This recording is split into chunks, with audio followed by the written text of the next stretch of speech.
All right, welcome to Hoops Tonight here at The Volume. Happy Friday, everybody. Hope all of you guys are having a great end to your week. It is mailbag day. We have all sorts of super interesting questions to get into. Would Michael Jordan average 45 points per game in today's NBA? Who would win a one-on-one between KD and Kawhi? Some more debate over the LeBron and the Steph ranking. All sorts of interesting stuff to get into. You guys know the drill. Before we get started, subscribe to the Hoops Tonight YouTube channel so don't miss any more of our videos. Follow me on Twitter at _JasonLT so you guys don't miss show announcements. Don't forget about our podcast feed wherever you get your podcasts under Hoops Tonight. It's also super helpful if you leave a rating and a review on that front. Jackson's doing great work on our social media feeds on Twitter, Instagram, Facebook, and TikTok. Make sure you guys follow us over there. And then last but not least, if you want to get questions into these mailbags, go to our full episodes, go into the comments, write mailbag with a colon, write in your comment, your question, and we'll get to them on our mailbags throughout the remainder of the summer. All right, let's talk some basketball. First question, strongly disagreeing with the Steph over LeBron ranking. The Warriors were barely 500 before the Jimmy trade, and LeBron was like 7-1 in games without Luka and AD. I understand sample size is different, but Warriors without Jimmy were still a complete roster. But LeBron without a co-star was with a significantly more incomplete team. LeBron is still more reliable than Steph when it comes to availability, and showed a higher peak than Steph last season. And all this is ignoring the multiple single-digit scoring nights from Steph last season. I think you were doing the exact same thing that many analysts on TV do, expecting LeBron to fall off instead of grading him based on what we are actually seeing on the court from him. Major fan of the show and really appreciate how well thought out your takes are. Thank you for supporting the show. A lot of like individual things that I want to kind of get into there, because there are things that you said that I agree with, and there are things that you said that I disagree with. And I think that some of them are less relevant to this discussion than others. So a couple things to kind of go piecemeal through some of the specific things I disagree with. The performance of the team. So Steph and the Warriors being below 500. That roster was extremely limited off the top. They had a depth of quality end of the bench role player talent in the sense that they had 14, 15 guys that they could play rotation minutes. But in terms of top end talent, going from Steph to, Andrew Wiggins and Buddy Hield and Draymond Green to getting rid of Andrew Wiggins, and obviously Jimmy Butler comes in the equation, they immediately start kicking ass. I don't really care to look at two players and how they rank or compare with each other when the rosters are so incredibly different. So for instance, like all you got to do if you're a Steph fan is go, well, look, in 2022, we won the title and the Lakers missed the playoffs. Well, it's like, yeah, I don't think that Warriors roster was a world beater by any means, but it certainly was a hell of a lot better roster than the Russell Westbrook catastrophe roster that group struggled with, especially when Anthony Davis went down with injury. Similarly now, I do think LeBron, Austin Reeves, Rui Hachimura, obviously Anthony Davis to start the year, Luka Doncic later in the year. It's just a better basketball team, guys. It's a better basketball team. They were the 3 seed in the Western Conference. Now, so that's going to naturally result in differences in team records, regardless of the difference in the way that LeBron and Steph were playing. Now, let's get into some of the specifics that you said.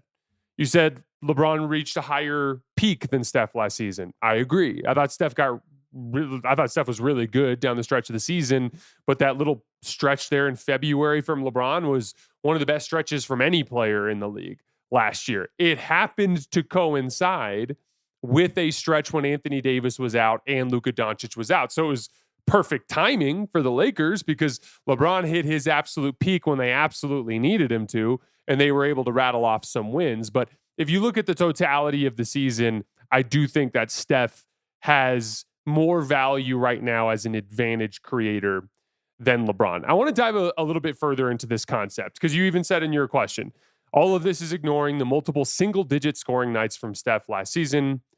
I still believe that Steph has an advantage creation element to him that LeBron has much less so to this point in his career. At this point in his career. When LeBron was in more of his physical prime, he was able to break the defense down more. What does that mean? What does it mean to break the defense down? When the defense is loaded up, so best perimeter defender on you, all the help side is looking at you, all the game planning is built on how to guard you. You are now breaking the defense to where somebody is wide open that probably shouldn't be. I don't mean like, oh, this guy's standing wide open because no one thinks he can shoot. I mean, like, you have broken the defense. Like, LeBron gets into a post up and gets a switch that he likes and breaks it down into the middle of the paint, draws a triple team, and Rui Hachimura is wide open in the right corner. That's breaking the defense down, right? Steph Curry running off of an off-ball screen or an on-ball screen and drawing 2 to the ball so that now there's a 4-on-3 materializing. That's breaking the defense down. As LeBron has gotten older, it's been more difficult for him to do that. He's not as capable of bullying his way to the basket as well as he used to when his legs were stronger and had more pop to them. Obviously, the dribble drive pop, we talked about it in the one-on-one numbers when we were covering LeBron in the rankings. When LeBron can break the defense down methodically, whether it's there's a guard that he can attack through the post on a switch, or if it's like a specific team that can't switch his ball screens so that he can get downhill, LeBron was good. Like we talked about, he was a very good pick and roll player last year. That was a big thing that carried him to being a good half-court initiator last year. But LeBron has gone from being what he used to be, which was one of the top 2 or 3 offensive engines in the NBA every single year for 20 years or 18, 19 years. He's gone from that to being like a second or third tier offensive engine now. His ability to break the defense down isn't the same as it used to be. No shame in that. He's literally going to be 41 years old this season, right? Steph Curry, up through this point, and we'll see how long he can maintain it because now he's entering into those years where things can start to slow down. But up to this point with Steph, because of his shooting ability, because the league still reacts to him as though he is prime Steph Curry, and until that changes, he'll still be a great offensive engine. As long as he's out there on the floor and teams are guarding him like he's Steph Curry, he has this element of advantage creation, the ability to break the defense down, to consistently get these really nice openings that the team can capitalize on. And that's the thing. Like we talked about it. Yeah. Like for Steph to be one of the top tier guys, he needs to combine his advantage creation with scoring. And we covered that in the Steph video. But as far as like his night to night impact, there's a reason why, guys. You said they were under 500 or barely 500 before the Jimmy trade. You talk about them fighting up out of the play-in tournament this year. Think about some of the stats that we shared from that. That is because of the roster. The roster had severe limitations. They didn't bring a secondary star until the home stretch, at which point they looked great. But if you actually zoom out from the season, for the entirety of the season, according to Cleaning the Glass, despite playing with Andrew Wiggins and Buddy Hield as his best offensive supporting talent for the 2/3 of the season, the Warriors posted a 120 offensive rating with Steph on the floor. So, like, let's get into this. I have Steph at 6. I have LeBron at 8. Why do I still have Steph over LeBron, even though LeBron has been playing really well, hit a higher short-term ceiling during that February stretch this year? And, obviously you guys know how I feel about LeBron all time, and you guys know how I feel about LeBron when he was in his prime versus Steph. He's not in his prime anymore. Guys, like, I root for the Lakers. Anybody who's ever rooted, like seriously rooted for a basketball team, can really get an honest feel for what it's like watching them because you feel the pain of loss, right? I have watched LeBron at this phase in his career struggle to break the defense down, where they'll have like extended stretches where they can't score. And I know we've seen that with the Warriors, but when I watch it with the Warriors, especially when you look at the roster, like, guys, the Lakers had extended stretches last year where they were bad on offense, despite having Austin Reeves, Rui Hachimura, LeBron. And it's because Austin Reeves, as good as he is, if you switch and you keep a good athlete on him, he can struggle to actually break the defense down. Similarly, LeBron, if you can switch big athletic players onto him and not allow him to use ball screens in the traditional sense, he can have difficulty breaking the defense down. Steph Curry, at this phase of his career, is better than LeBron by a pretty decent margin at breaking the defense down. He took a roster that was utterly devoid of offensive talent and hung a 120 offensive rating last year. LeBron had a brief stretch where everything came together for him physically, mentally, and he kicked everyone's ass for like 5 weeks or so, right? And that's a feather in his cap. But when I look at the totality of the last couple of years, the majority of the time, he's been a second tier offensive engine. I think right now, Steph is the third best guy in the league behind Luka and Jokic, still to this day, at breaking the defense down, at consistently, through the threat of his shooting and running around, forcing teams to overreact to him so that people are open. And once you have open guys, offense flows. That's why they put up a 120 offensive rating. It's not about anything to do with the LeBron Steph debate in the big picture. It's just for the future. Now, we'll see. Steph might next year lose a step, not be as capable of beating defenses, start facing lesser coverages, and all of a sudden his value as an offensive engine might decrease.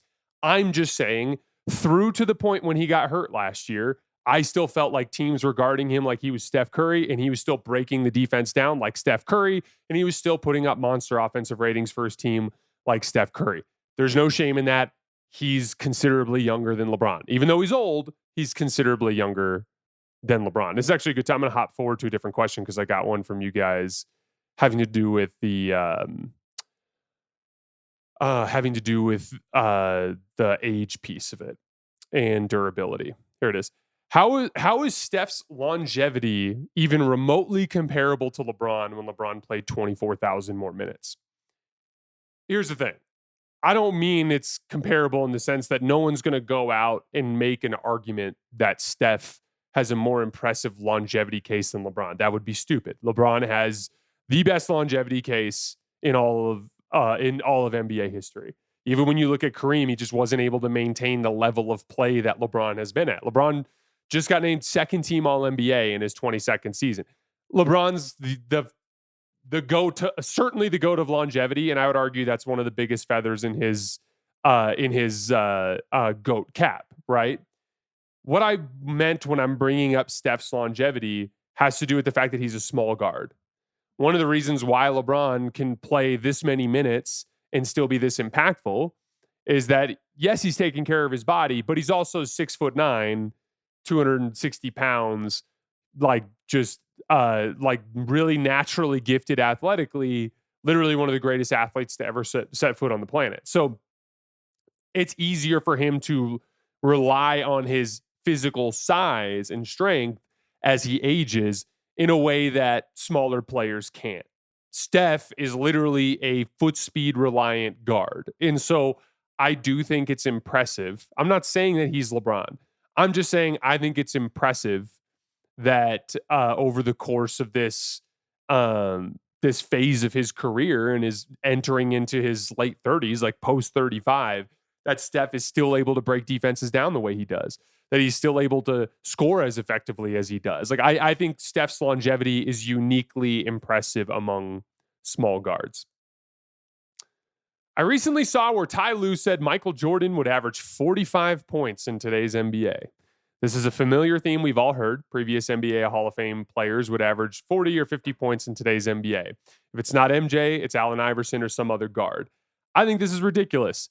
MJ took 32% of his team's shots the year he averaged 37 points per game. Today's leading scorers take about 24% of their team's shots.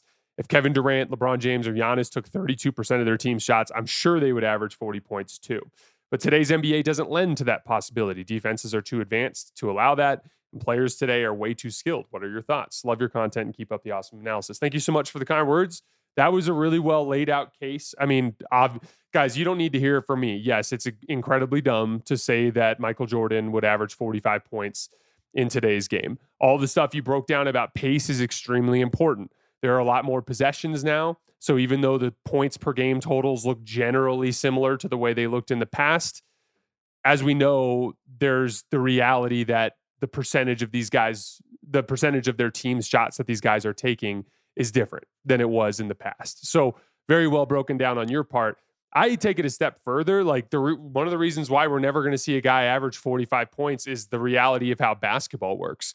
And this is what's so frustrating about seeing old vet NBA legends say this shit. And We all know what it is, right? Like, it's just sentimentality. They are very fond of their era. I don't blame them. They should be. It'd be weird if they weren't, right? So, like, it's fine that they are that way. I think it just comes from a defensive nature wanting to promote their era. I don't have a problem with it. But anybody who's ever played basketball knows, like, if you go down to your rec center, for God's sakes, and you play pickup and you lose 2 or 3 games because a dude's torching you from the 3-point line running off of screens, what are you going to do? You're going to start reacting to it and sending multiple bodies. Like, there's literally a natural competitive defensive reaction from a team when a guy's lighting you up. Okay, it's a one-on-one thing. This guy is torching his man over and over again for bucket, bucket, bucket. He's beating you off the court each time you step on. What are you going to do the next time? You're going to be like, can we please get a double team over here?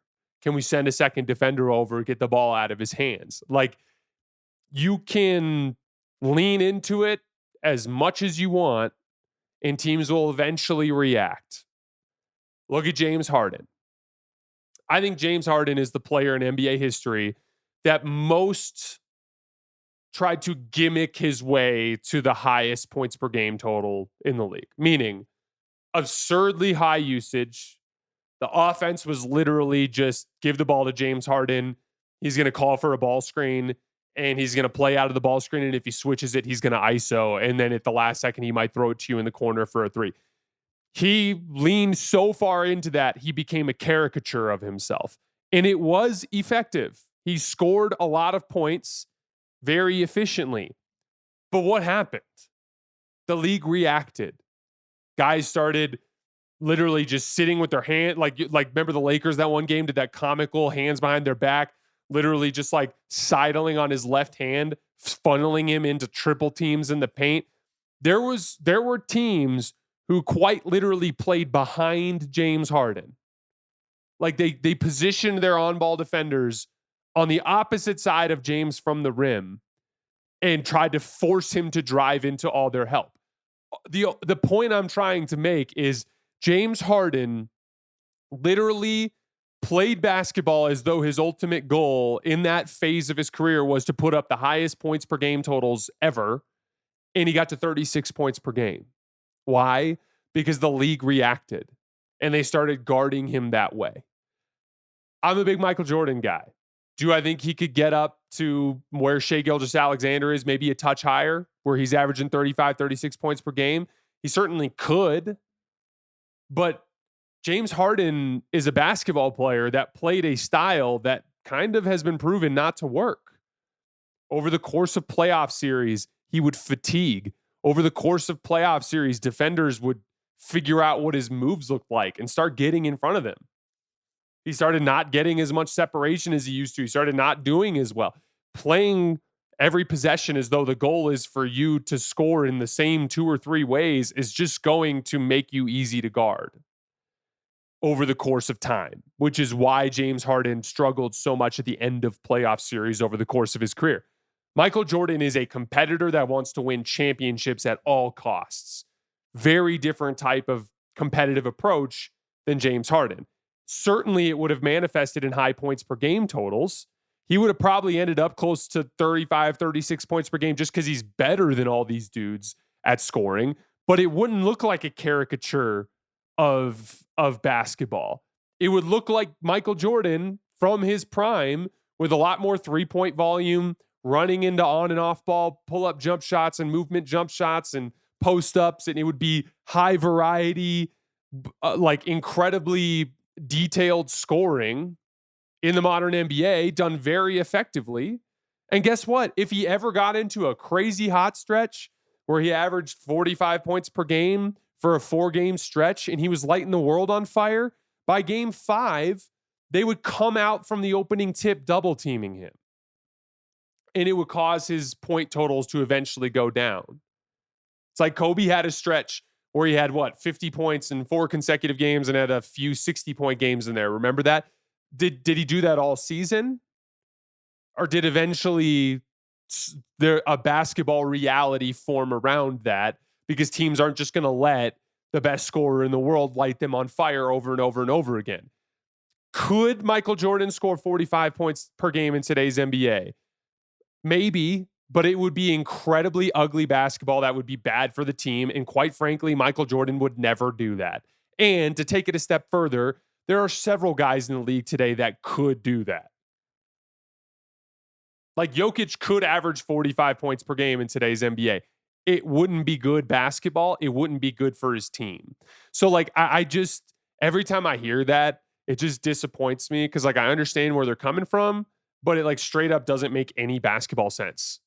No one's going to average 45 points per game anytime soon. It's not going to happen.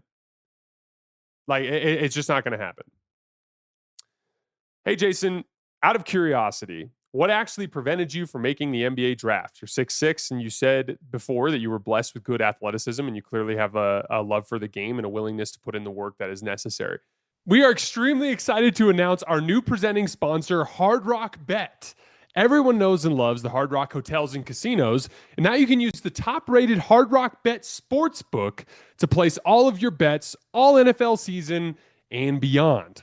Hard Rock Bet is the only legal sportsbook in the state of Florida and is also available in Arizona, Ohio, New Jersey, Indiana, Tennessee, Virginia, Illinois, and Colorado, with more states launching all the time. You can also play on Hard Rock Bet's online casino if you're in New Jersey. So from here on out, you're going to see us use betting lines from Hard Rock Bet, especially as we get into the NBA season. It'll be a big part of our coverage from there. And as we gear up for the NFL season, sign up for Hard Rock Bet and make a $5 bet, and you'll get $150 in bonus bets if you win.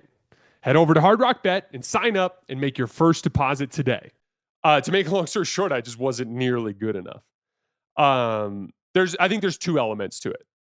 On the one hand, like, I'm just not good enough. Like, I'm 6'6".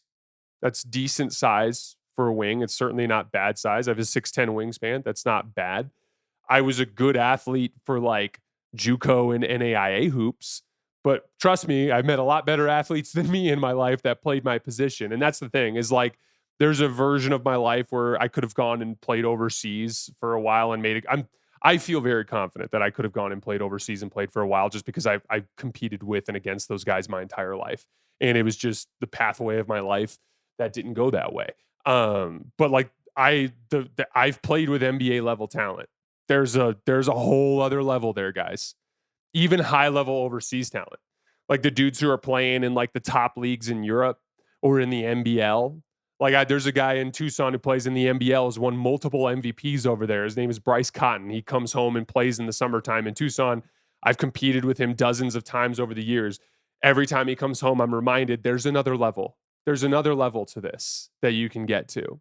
And like, so on the one hand, what the talent, like if I was 6'6" and 6'10" and a 6'10" wingspan and substantially more athletic, maybe there's something to be had there. But like the reality is I'm a mediocre sized wing that is athletic for the dudes you're going to meet at your rec run, but not athletic compared to NBA players. There's always levels to this. Like you guys have probably seen videos of me playing basketball, and yeah, I can put forward a reasonable facsimile of a pro level wing that, you know, that looks like he takes basketball very seriously, but it's just not the same as playing at that NBA level.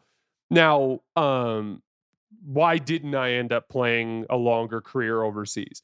To make a long story short, I was a very late bloomer. I didn't get to the point where I was what I would consider to be a good basketball player until I was like 30 years old. I didn't play at all growing up.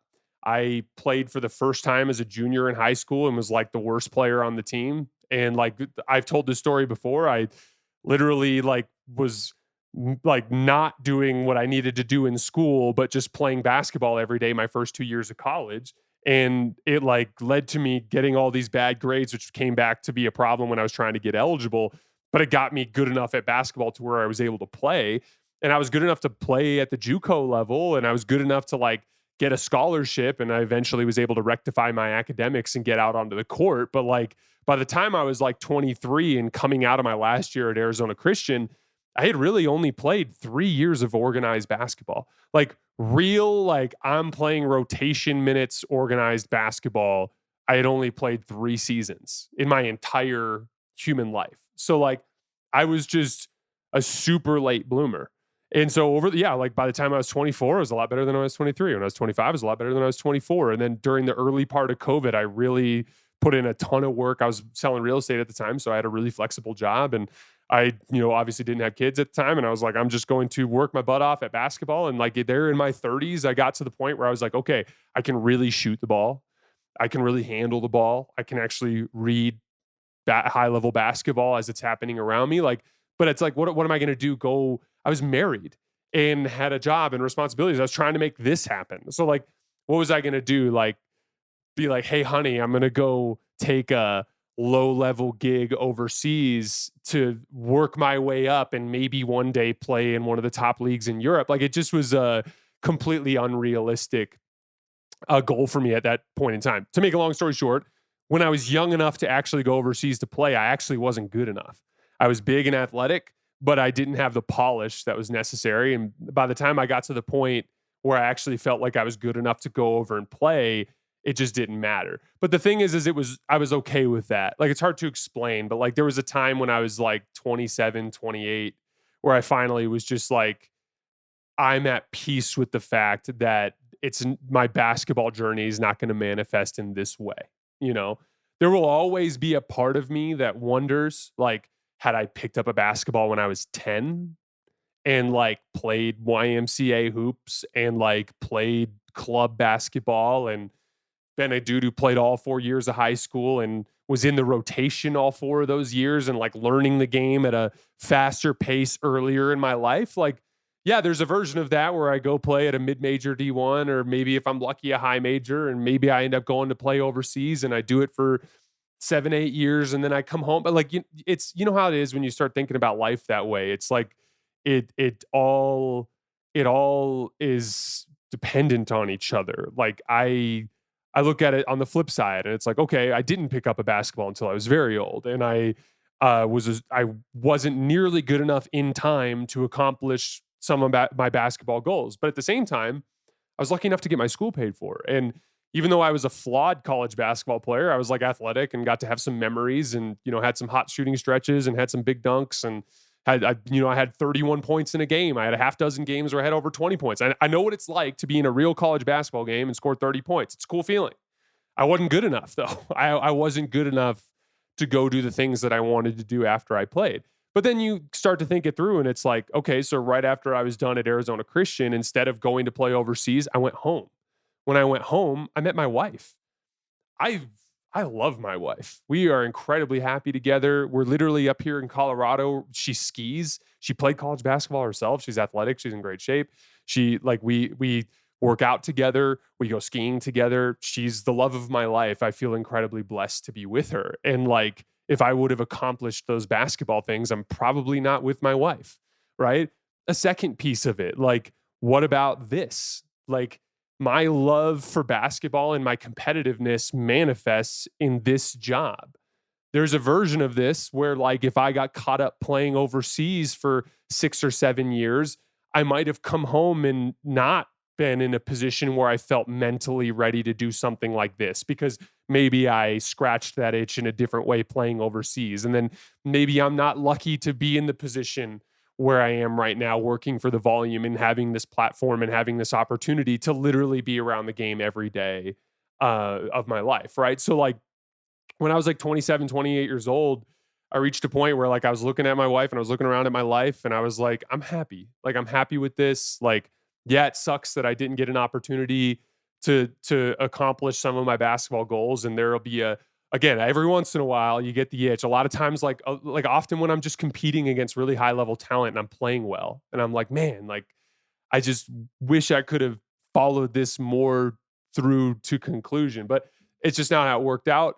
I'm at peace with it. I'm very, very happy to say that I get to be around the game every day of my life. Like, literally, I played basketball today. I played 5-on-5 basketball today for the first time in a month because I've been dealing with some injuries. And I had re-injured my ankle like 4 times over the course of a month. Ever since I turned 32, I'm 34 now, but ever since I turned 32, it's just been this like unending. First it was my Achilles, and now it's been this ankle issue, and I've had various other little nagging things that have popped up along the way. But like, it's taken me away from the game. Like I straight up couldn't play for the last month. And so then over the last 13 days, I did 13 consecutive days of shooting workouts and then lifting with my wife at F45. And I was like, all right, I'm going to go play some basketball today. And I went and played, and I fucking had the time of my life. I love playing basketball. And so it's like, I still get to experience that joy of playing. And I just have come to a good, healthy spot with it all.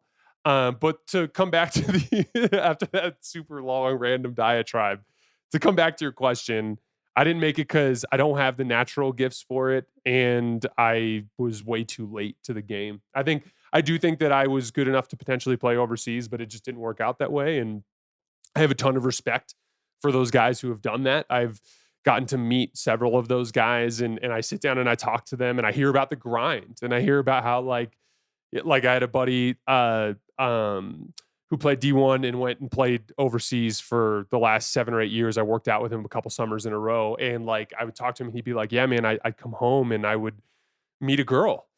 And then like, I'd be like, but I have this contract, so I'm leaving in 2 months. And then the relationship would just end. And he ended up actually meeting somebody over there. And I think they moved back to the States. So thankfully that story has a happy ending. But like, when I was hearing that story, I'm like, yeah, that's tough. That's a tough life. You know, so I have a ton of respect for the guys who've gone over and done it. I think it's so cool when I hear about it. I'm lucky to say that I've gotten to work out with and meet many of these really high level players that have come out of my hometown. It's a life that I kind of like, part of me wishes I could have experienced, but at the same time, I'm at peace with it. All right. Next question. So you dismissed the point about LeBron having a negative point differential by pointing to previous seasons when he was better. Your argument boils down to LeBron had an awesome career and his last season was bad, but also an outlier. Therefore, he's number 8. Cool. Okay. So I think there's this misconception here, because I want to be clear. I'm not discounting the on-off numbers with LeBron just simply as a statistical outlier separate of any context. We have to dig into it, right? When I dug into it and I go, okay, LeBron did have a rough stretch. He had a stretch there to start the season where I was like, he's not playing very well. He wasn't bad. He wasn't like actively hurting the team on every single possession, but he wasn't playing very well. Then in the middle portion of the season, like he legit was kicking ass. Like that's not a bad basketball player. That's a player that's kicking ass. And then towards the end of the year, he was more in that second tier as he was coming back from his groin injury. But as I look at it, so it's like, first of all, LeBron's playing better basketball. LeBron's playing better basketball than he did last year. That is part of this. Secondly, the lineup data. When you dug into it, LeBron was second on the team in minutes behind Austin Reeves. So like LeBron was on the floor for most of the season. LeBron was on the floor against the starters. LeBron was on the floor closing those games, and the Lakers won 50 games and were the 3 seed. So like let's just follow the path of the LeBron hater here to conclusion. What you're insinuating is that LeBron James, the player who had a positive on-off differential every single year of his career before then, the majority of the years, massive on-off positive differentials. You're saying that this guy, who more or less looks at least as good as he was the year before, if not a little better, but like made second team All-NBA, made third team the year before, obviously no tangible drop-off. Like there was nothing we were watching LeBron with last year where it's like, oh, he sucks at that now. No, like he's fine. He looks more or less the same. He's on the floor for all the pivotal moments of games. The Lakers are winning all these games. You're trying to convince us that the Lakers won 50 games in spite of LeBron, even though he looks like more or less the same player, and it's an obvious statistical outlier when you compare it to previous data. That's what I'm saying here. I'm saying if I was looking at it all, let's say that he had a negative point differential, like all these positive differentials, negative differential. But I'm watching the TV and it's like, awesome LeBron, awesome LeBron, awesome LeBron, awesome LeBron. Oh, bad LeBron, bad point differential, where it's like the eye test is matching up with the numbers and the team's not performing well. And all of these different things come to fruition. Then we can look at it and go, yeah, we need to have a conversation about how LeBron's hurting the team. But there, you will find noise like that throughout this sort of thing. I've pulled up a lot of on-off plus minuses over the course of this player rankings list.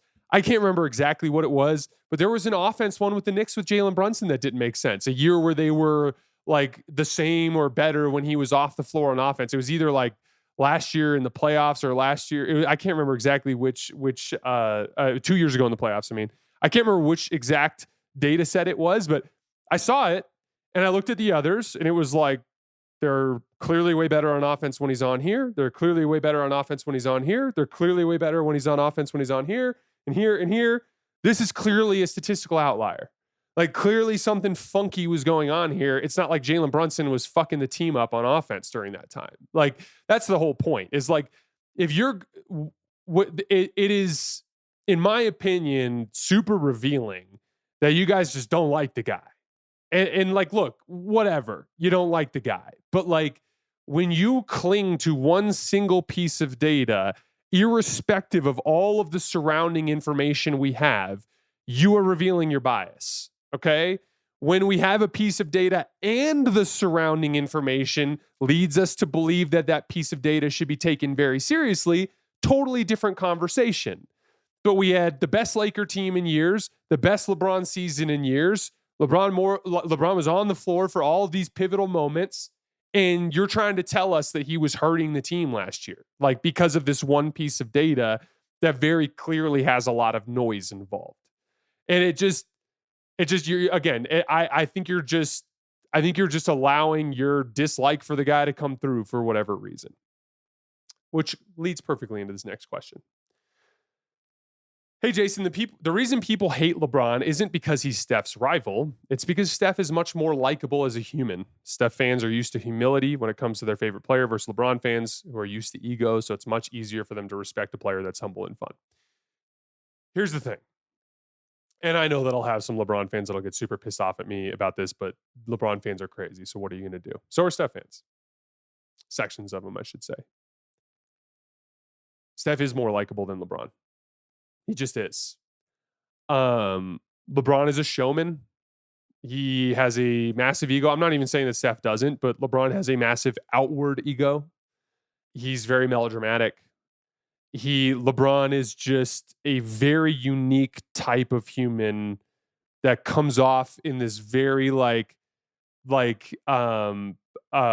hard to explain. It's like charisma mixed with, it's not cockiness, but it's like this outrageous amount of outward confidence and charisma and showmanship. Like this is the guy who will like literally look at the crowd and like ask for the applause and do that kind of stuff. And I know Steph has played to the crowd before, but LeBron just did it a lot more over the course of his career. Steph, on the other hand, is psycho-competitive, will do some of that stuff, is a showman, but he's much more tempered down compared to LeBron. I do think there is a natural, like, this kind of attitude that rubs people the wrong way.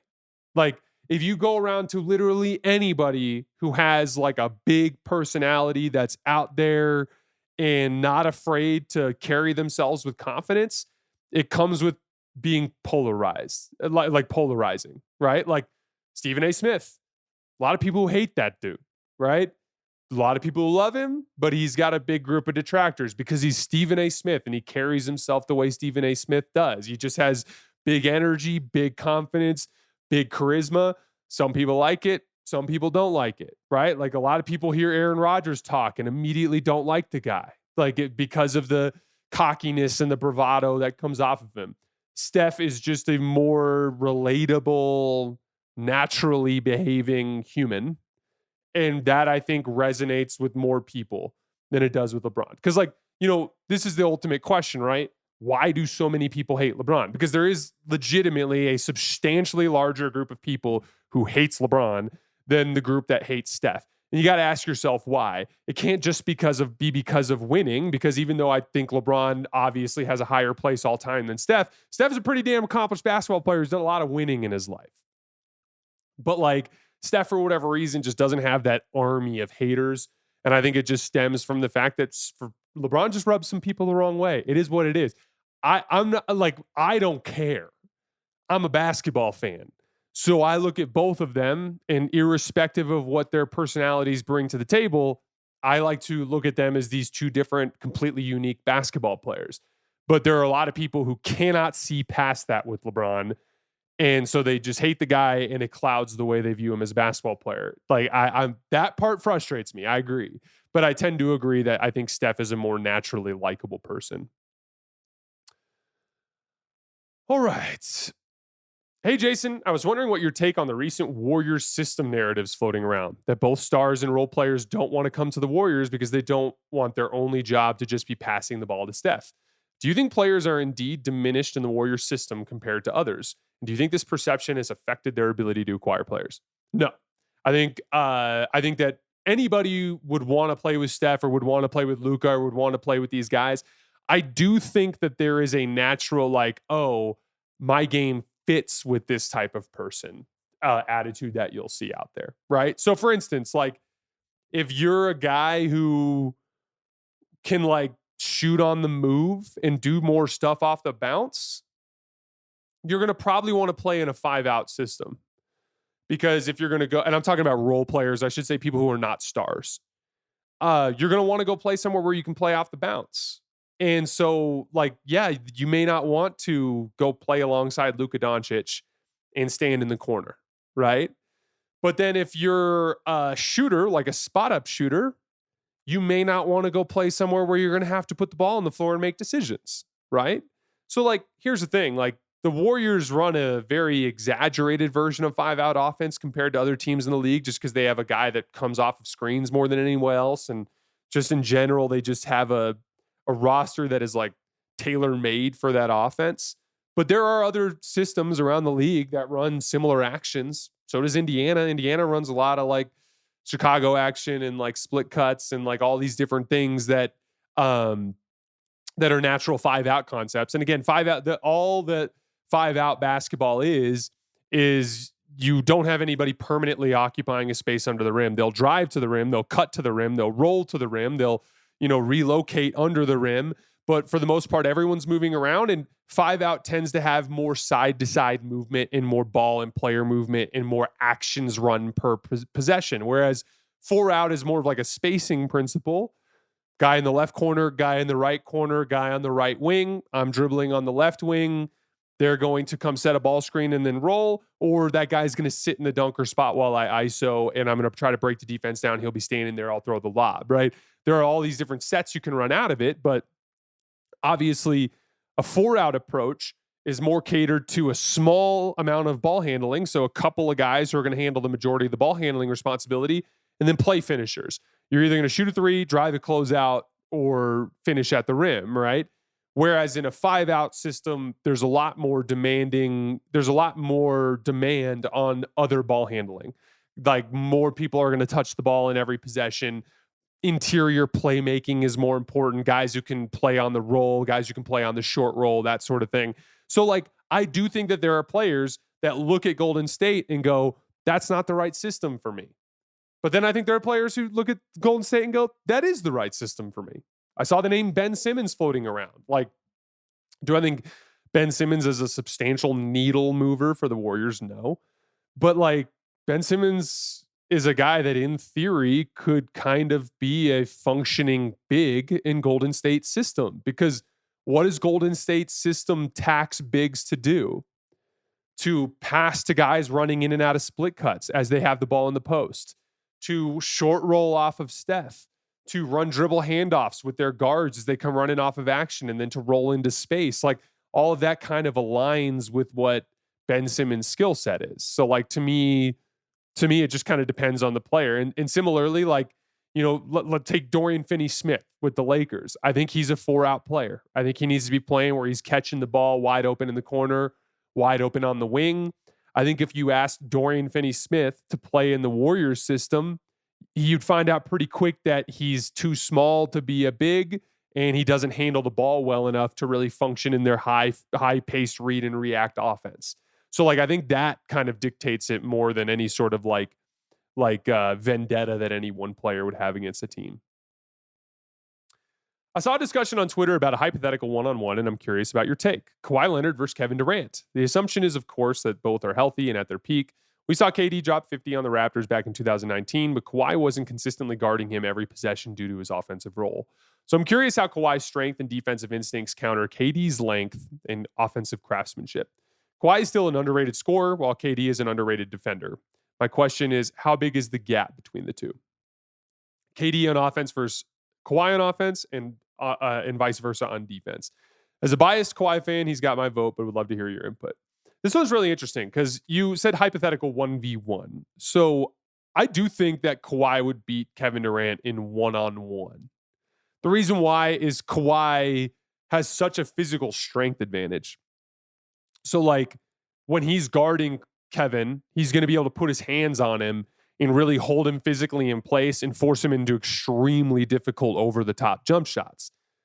On the flip side, Kawhi, whenever he wants to get to his spot, can just drop his shoulder and hit KD and create the separation he needs to get to his short-range shot making, which is going to be reliable with his ability to get separation there.